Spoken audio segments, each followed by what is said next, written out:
Hello and welcome to this latest episode of the Sales Circle podcast. The sales podcast that is designed to help you sell more, make more sales, feel more comfortable, more confident in sales, and effectively to help you stay motivated. My name is Rob Spence. I'm the managing director of a great sales and marketing company called Paragon Sales Solutions, the author of 3 sales books, the deliverer of sales training to over 15,000 clients worldwide. And I'm thrilled, excited to have you with us for this episode of the Sales Circle. We're now in episode 2 of the new year of 2025. Full transparency, I can't actually remember what episode we're onto in the grand scheme of things. But we're flying through them. So really appreciate you staying tuned. Want to give out a massive shout out to Hayden.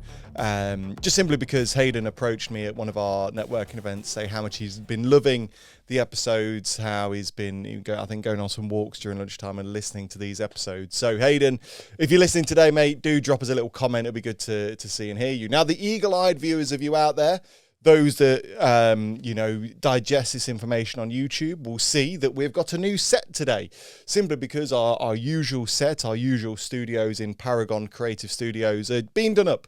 I'm renovating them. I'm making some changes, making some additions. So I've kind of been kicked into Studio 1. So I've tarted up as best I can. And of course, if you're watching this on social, once again, you'll notice a bit of a difference as well. Now, I've titled this episode, this podcast, New Year, New Sales. I'll be honest, I was trying to clutch at straws with a new year, new you kind of thing, because although, look, we're now sort of 2 weeks into the new year. We're 2 weeks into 2025. And of course, there's always that influx of the new year, new you, New Year's resolutions straight after Christmas. But I think it's really important that we don't give up on those and that we stay motivated on those. And that as salespeople, as business owners, entrepreneurs, whatever you call yourself, that we set goals, set targets, and really push on for the year ahead. So we'll crack on with the main part of the episode in just a second. But before I do, please do hit that follow button, hit the subscribe button, and let's crack on, shall we? So in today's episode, we're going to be covering off, how you can make 2025 your best episode. I've got my show notes in front of me. For those of you that are watching this, you'll see just how rugged this can be at times. For those listening, I'm sure it's really clear cut. But we're going to talk about some strategies, goal setting. Of course, we're going to have book recommendations, some real life stories, and some listener questions as well. And look, put simply, I think today's episode really falls into line with why I do what I do. I'm motivated by your success. I want you to have the best year ahead. And of course, I want to excel that into 2026. And as always, my intention with this podcast is that you can listen to it on the way to work, on a walk, midday, for those like Hayden, to feel motivated, to be inspired. And of course, New Year is a great time of year to do that, right? New Year is a great time to feel motivated, to feel inspired, to kind of set those goals, because we are told it's New Year, New Us. It's that time when, the world kind of resets, where everything kind of comes to a halt and we can start again. And many of you may or may not have done set some New Year's resolutions, which of course is great, which is of course is fine. But in my eyes, we need to kind of be thinking about New Year's goals, New Year's targets. What are we going to achieve by the end of the year? By the end of 2025, when we sit down here and we talk about the year and we think about how, if it was a success or not so much a success, where will we be? And look, you may be sitting there, I've set my New Year's targets, my New Year's goals, New Year's resolutions. If you've not, I really want you to consider them. And the reason for that is I'll share with you something really, really personal, okay? I started setting New Year's goals. I think the earliest I can find, because I've saved them all, is 2017. Could be a bit earlier than that. Now, I want to be really clear. These aren't New Year's resolutions. I don't go, I want to lose weight. I want to do this. I want to travel the world. They're goals. They're targets. I simply create a piece of paperwork and I split my goals into 4 key things. Relationships and personal. So by the end of the year, what will have I achieved? Financial. So what money would I have made? What money would I have saved? What money would I have invested? I'll discuss my career and my work. What will have I achieved by the end of the year? And of course, I always keep like a bit of miscellaneous as well. And when I write these goals out, I write about them in terms of, by the end of the year, I will have done this. I will have achieved this. I will have gained this. I will have done this. Because I think when we think about New Year's resolutions, we say we keep, they're too open with no goal in mind, and they're not specific. We say, yeah, I want to lose more weight. I want to eat a bit healthier. I want to drink less. What is drinking less? Is that, you haven't going to have one less beer every Friday night? And that's then where they kind of fall slip by the end of January, by the end of February, by the end of the first week of January for many people. And actually, a statistic here from Forbes, 88% of people who set New Year's resolutions, let me start that again. 88% of people set New Year's resolutions, but only 8% of people achieve them. So a majority of people do set them, but not many people hit them. Now, here's the thing that I want to really speak into your heart, okay? So you salespeople, you sales reps, if you write down your goals, you are 42% more likely to hit your targets. 42% more likely to hit your targets if you write it down. So if there was going to be a key takeaway from this episode, what I want you to do is this. Get a piece of paper. It doesn't have to be anything fancy. Just get a piece of paper and write down the words. By the end of 2025, I will achieve this. I will do this. I will obtain this. I will have completed this. Don't worry whether they're cheesy, whether they're lame, whether they're massive, whether they're small. These are your goals. These are your targets to achieve. Now, here's the crucial thing. And I think, personally, this is why many people kind of give up or forget about their New Year's resolutions. They took them away. They hide them away. They go into the abyss where no one can ever find them, where no one can ever see them. And that's where then people forget about them. People forget to be motivated by them. So take those targets and put them somewhere prominent, whether it's on the inside of your wardrobe, whether it's on your desk, whether it's somewhere you're going to see it every day. And check in on them every week, every month, every quarter. Are you achieving them? Are you on your way to achieving them? And so on. So, of course, we need to talk about goal setting and, how we do those. So let's kind of talk about that old adage, that old thing of SMART targets. Now, as I said earlier, the thing with goals and the thing with targets is people either don't set them, they set them and they forget about them, or they set something ridiculous but don't think about the route as to how to get to them. And I've seen this so often with people setting sales targets or goals or whatever, and they will set a goal and they'll say, look, I want to achieve this. And they don't think about how they're going to get there. Now, if you're traveling to, Scotland, that's the goal, right? That's the target. That's where you're going to get to. How are you going to get there? What routes are you going to take? What are you going to avoid? What roads do you need to be on? What's your mode of transport? And that's when we think about goal setting and SMART goals. That's what really kind of differentiate those who hit their targets and those that don't. So, of course, the old acronym, I've been learning about this since I was at school, which was, too long ago now, nearly 20 years ago, give or take. They were talking about SMART, S-M-A-R-T, SMART goals. So, of course, the goal has to be specific. I said earlier about people who say, look, I want to drink less. In my opinion, it's not specific enough. What does drinking less mean? People may say, I want to earn more money. Well, what does more money mean? If I walked you in the street and gave you a £10 note, doesn't that mean you've kind of hit your target because you've got more money? Let's make it as specific as possible. So if you want to earn 100k in commission, write that down. If you want to earn an additional £20,000 this year, write that down. Be as specific as possible. If you want to close, so many clients in quarter one, write that down. If you want to lose weight, don't just say, I want to lose weight. What body fat percentage are you going to get down to? What stonage are you going to lose? And so on and so forth. Of course, to help make it specific, we want to make it measurable. So how are we going to measure that? Is it in stones? Is it in pounds? Is it body fat? Is it in clients gained, clients lost? Is it in monetary value? Is it in profit value? Is it in commission value? How are we going to measure it? Now, the A stands for achievable. Now, my qualm with SMART is, look, any goal, in my opinion, is achievable. Any goal. If you truly want it to happen, any goal is achievable. And, some people aim too small at times. Of course, you might stretch yourself too thin and be unrealistic in terms of the timescale you're giving it to. You can't lose 17 stone in a year, from my understanding, so it's got to be achievable. But don't be afraid to push those boundaries a little bit. Don't be afraid to use that imagination to really push above and really try and get some high things in there. Of course, you want it to be relevant to whatever it is that you're trying to achieve. And of course, you need to make it time bound. Now, I will normally set by the end of 2025, I will have achieved this. I will achieve this. If you want to achieve it by June, January, March, whatever it is, then that's absolutely fine. But it's got to have some kind of time constraint on there. Otherwise, you're never going to get there. Now, I've got two kind of key tips that I want to share with you when it comes to goal setting, right? First things first, break it down into manageable chunks. This is something that I do with a lot of the teams that I work with. They set crazy ambitious sales goals, targets, and they go, I don't know, I'm going to get there. Everything's more achievable if we break things down into manageable chunks. If you're going to, eat an elephant, you're going to do it one bite at a time, right?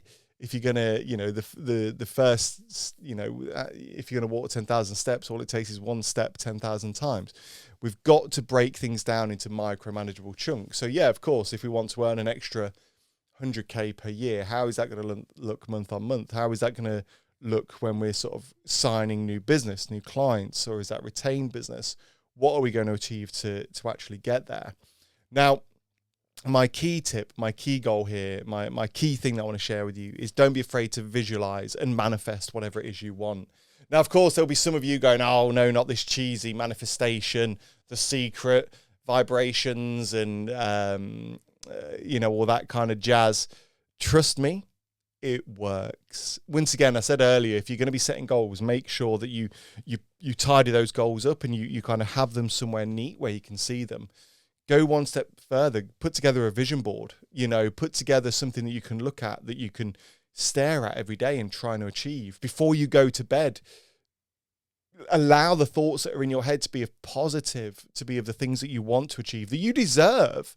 It could be the nice car, it could be the nice home, it could be the nice family, it could just be loads of money in the bank. Whatever your goal and vision is, visualize it as best you can. Try and get that visualization into your head, but make sure you put it down onto paper, print it off, get it printed, and stick it somewhere prominent, and don't be afraid to look at it and manifest. So remember, goals, they need to be smart, so they need to be specific, measurable, achievable, relevant, and conducted in a timely manner. But remember, don't be afraid to go above and beyond.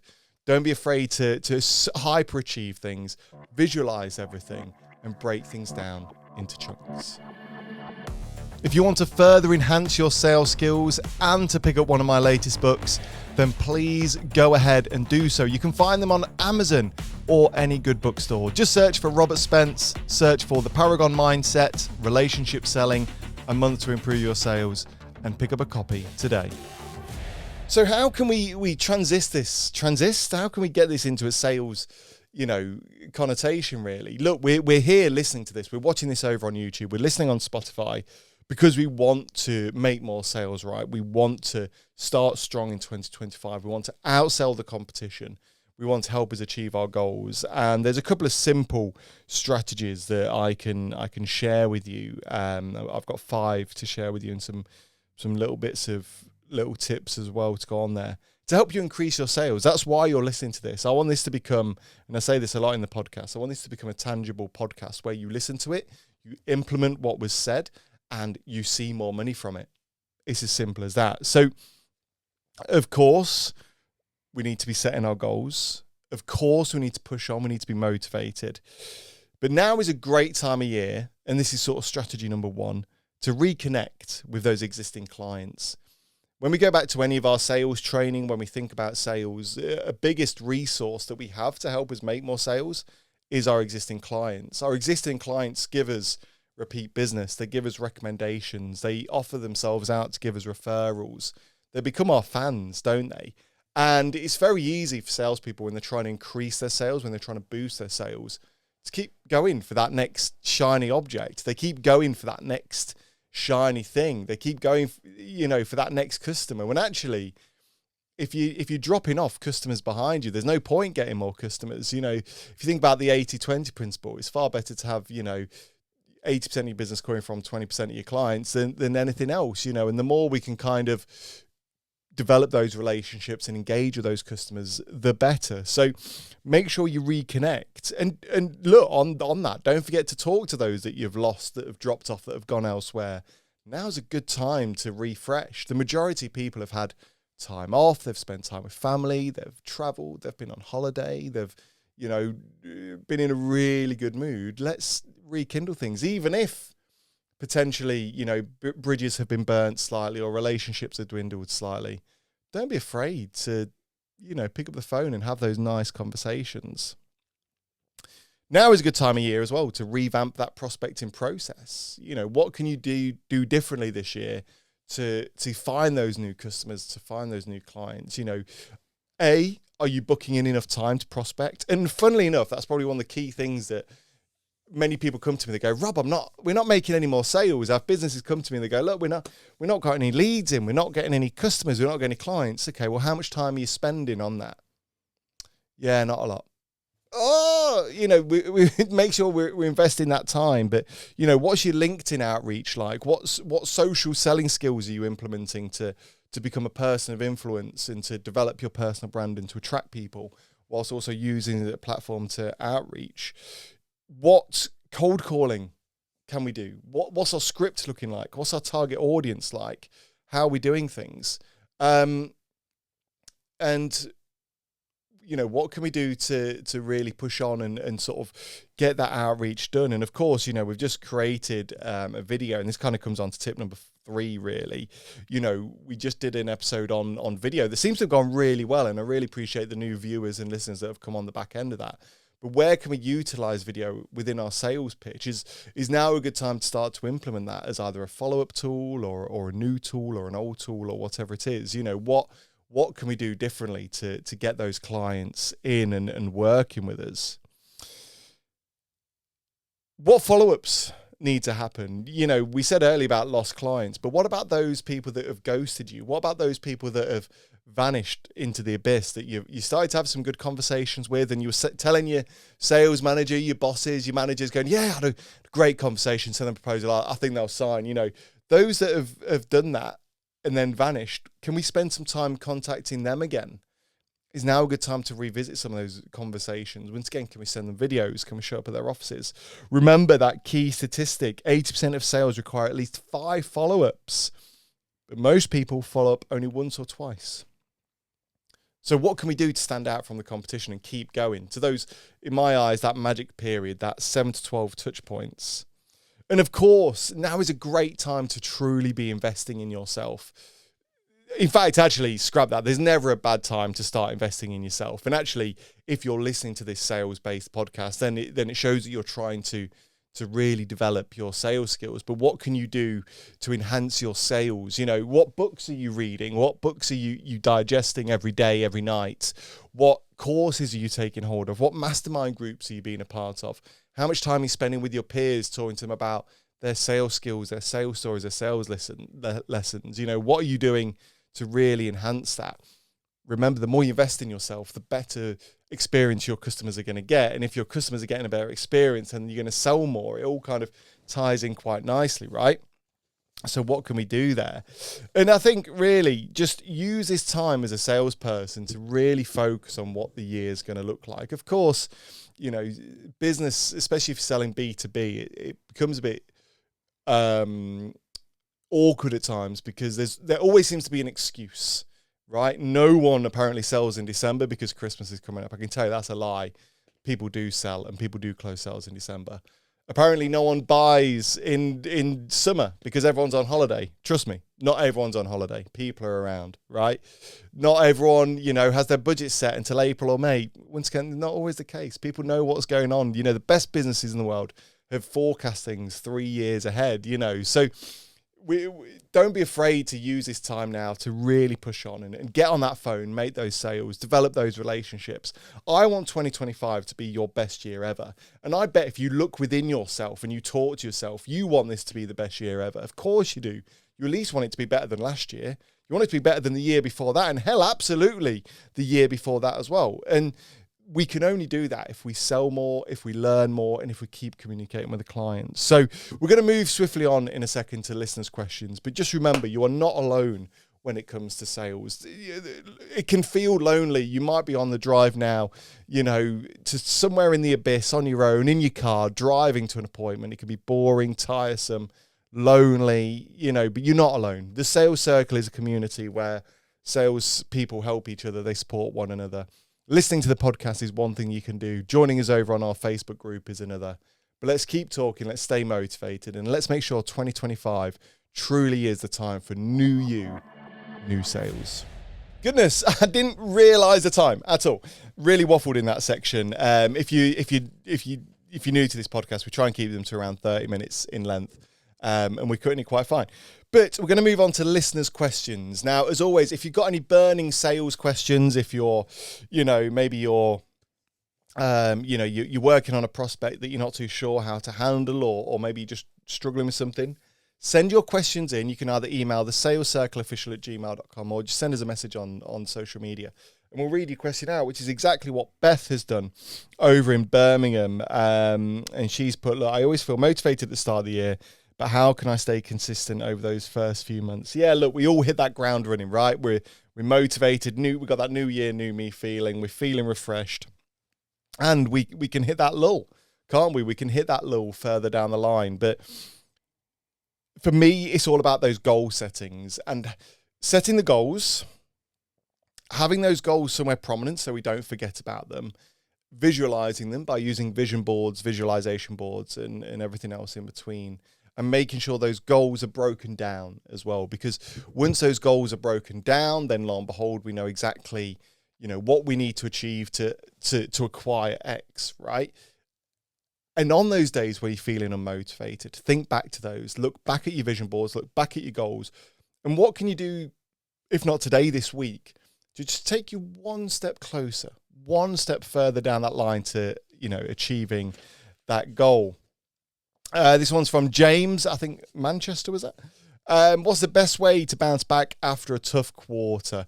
Yeah, look, we had a question similar, James, and I appreciate you sending it in. Look, sales is never, sunshine and rainbows every day, every quarter, every month, right? We have our ups and we have our downs and we have everything else in between, right? And I think for me, it's about, being empathetic to the situation, realizing that we all have good days, bad days, right? Not being hard on yourself when you have those bad days. But what we need to do is kind of flip that mindset. Of course, we can always focus on the negative. We can always focus on what's going wrong. And I think that negativity breeds negativity, right? We all know that person who's having always the worst look in the world. They're always down in the dumps. Things aren't going well. The family's not well. Oh, it's all bad. It's because they attract it. Negative people attract negative things. I'm sorry to say, but if you're going through a lull in your life and everything's all bad and dull and dreary, you are attracting it because you want it, because you are feeding on it. That it's a simple thing, right? So let's be positive. Let's look back at where things were going right. Let's look back at things where things were going well. Let's reflect on those. And what can you do today, tomorrow, this week, or next month, or whatever, to replicate that success? Focus on the process, the positives, not just the results. I hope that helps, James. And Priya up in Scotland.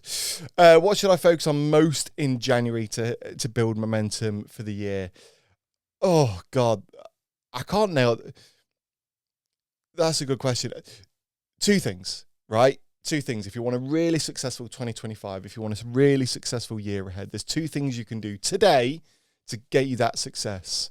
One, set those goals and targets. Don't lead blind. Remember, if we're driving to Scotland, right, we need to know what routes we're taking, what roads to take if that road's not open. We need to know the method of transport. We need to know what car we're in. We need to know who's driving, everything else. We don't just go, yeah, I'm going to be in Scotland tomorrow. Oh, don't know how I'm going to get there yet. Don't know what train to catch. Oh, goodness. We plan and we map out. So your year ahead, think of the end of 2025 as being your destination. What goals can you set to map your journey out in 2025? But for me, I think really a good salesperson, a good business owner, a good entrepreneur never stops prospecting. Never stops. I've seen businesses fail. I've seen entrepreneurs fail. I've seen solopreneurs, freelancers fail because they stop prospecting. Or I've just had a new client come in, so I'm just going to focus all my time to that one new client. Well, guess what, Mr. or Mrs. Freelancer? What happens when that client goes, or when you're finished the work, or when they stop paying their invoices? You're going to have to start your outreach again, start your prospecting again, start your marketing again, and hopefully you'll sign another client. My business was built on the success of continuous prospecting. We acquired clients, we continued prospecting, we acquired more clients, we keep prospecting every single day. And I think really, coming back to your question, Priya, that's what you need to do. Set your goals and keep prospecting. So look, they're the questions for this week. Of course, if you've got any, do send them in. And I look forward to answering them in due course. So quick one then, final part to the episode, my book recommendation of the week. Now, if you know my work, if you know what I stand for, I do stand for long-term knowledge building, long-term learning. And books are probably one of the most fantastic things that you can do. Books allow you to manifest, get into the mindset of other people and learn. And today's book is a great book, bit of an odd one. It's by O.G. Mandingo. It's called The Greatest Salesman in the World. As you can see, it's quite a small book in the grand scheme of things. That's A5, is it, give or take? Quite small, big writing, 100 words. You could smash that in an afternoon. Get a good pot of tea on, get a good pot of coffee on. You can read that in one day. But it's a great, great book. And the reason I've chosen this today, because although yes, there's some sales elements to it, it does sort of talk about how you can improve your life worth through a variety of stories. Once again, it's kind of written as a story, so you're not kind of reading a salesperson saying you must do this, you must do that. Yeah. So it's a great read, and allow me, if I may, to read some of the words. The Greatest Salesman in the World is one of the most inspiring, uplifting, and motivating books I've ever read. From Norman Vincent Poole. Hi, Norman. Every sales manager should read The Greatest Salesman in the World. It's a book to keep at the bedside table or in the living room table. A book to dip into as needed, to browse in new, and then to enjoy in small, stimulating portions. I'm overwhelmed by the book. It's one of the most touching stories I've ever read. I like the story. I like the style. I like the book. Every salesman and members of family should read it. So yeah, some good accolades here, really. So go ahead and buy this. As always, there'll be a link to buy this in the show notes and the show descriptions below.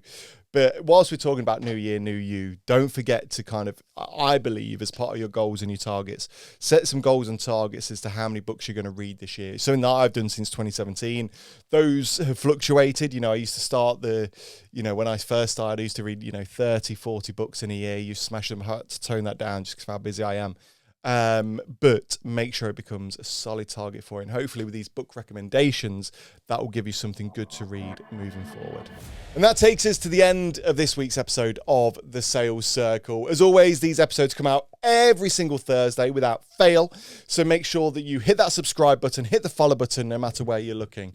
But look, together, let's make 2025 the best year we've ever had, right? Let's make it successful, prosperous, profitable, and let's make sure that we have a good damn year ahead. Thank you so much for tuning into The Sales Circle. Until next time, all the best. And that's it for another episode of The Sales Circle. Make sure you hit that follow button, join us over on social media, and we'll see you next week.